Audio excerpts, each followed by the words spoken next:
The seventh cranial nerve helps in blinking and closing the eyes, smiling, lacrimation, salivation, frowning, flaring nostrils, and raising eyebrows. It also carries taste sensations from the anterior two-thirds of the tongue. Bell's palsy is a kind of facial paralysis which results in a temporary inability to control the facial muscles on the affected side, and it results from a dysfunction of cranial nerve 7.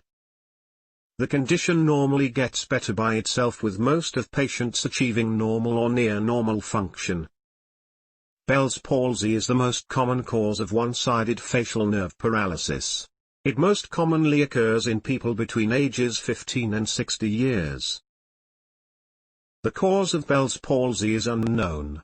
Risk factors for Bell's palsy may include diabetes, a recent upper respiratory tract infection, and pregnancy. While some viruses are thought to be involved in Bell's palsy, like the varicella zoster virus and the Epstein-Barr virus, reactivation of dormant viral infection has been considered as a cause of acute Bell's palsy.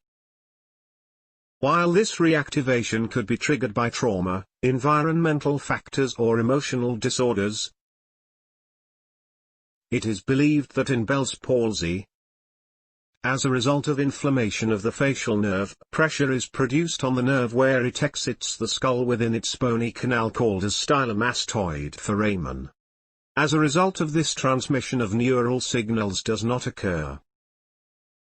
Also, it is observed that infection due to herpes simplex virus type 1 is associated with demyelination of nerves by unknown immune response. Diagnosis is based on a patient's appearance and ruling out other possible causes like brain tumor, stroke, Ramsay-Hunt syndrome type 2, myasthenia gravis, and Lyme disease.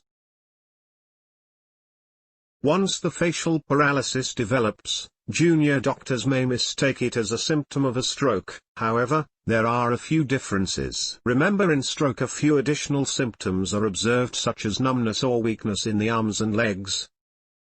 And also important thing to note that unlike Bell's palsy, a stroke will usually let patients control the upper part of their faces. A person with a stroke will usually have wrinkling of their forehead. In areas of world where Lyme disease is common, it is responsible for about 25% of cases of facial palsy. The first sign of about 80% of Lyme infections, typically 1 or 2 weeks after a tick bite, is usually an expanding rash that may be accompanied by headaches, body aches, fatigue, or fever, and these things help to differentiate it from Bell's palsy. One disease that may sometimes be difficult to exclude in the differential diagnosis is involvement of the facial nerve in infection with the herpes zoster virus. The major differences in this condition are the presence of small blisters, or vesicles, on the external ear and hearing disturbances. While talking about signs and symptoms, it is important to note that, usually symptoms appear over 48 hours. Bell's palsy is characterized by a one-sided facial droop. Rarely, in less than 1% people, it can occur on both sides.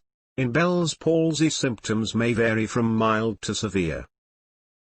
Other symptoms may include a change in taste, and pain around the ear, and an increased sensitivity to sound, also called as hyperacusis. Bell's palsy is a diagnosis of exclusion. There are no routine lab or imaging tests required to make the diagnosis. While talking about treatment, corticosteroids improve outcome, while antiviral medications have small additional benefit. According to studies, steroids have been shown to be effective at improving recovery in Bell's palsy while antivirals have not. Corticosteroids such as prednisone improve recovery at 6 months and are thus recommended. Early treatment within 3 days after the onset is necessary for benefit. The eye should be protected from drying up by using eye drops or an eye patch. Physiotherapy may be beneficial to some patients having Bell's palsy, as it helps to maintain muscle tone of the affected facial muscles and stimulate the facial nerve. While surgery may help to improve outcomes in facial nerve palsy that has not recovered. Smile surgery or smile reconstruction is a surgical procedure that may help to restore the smile for patients having facial nerve paralysis.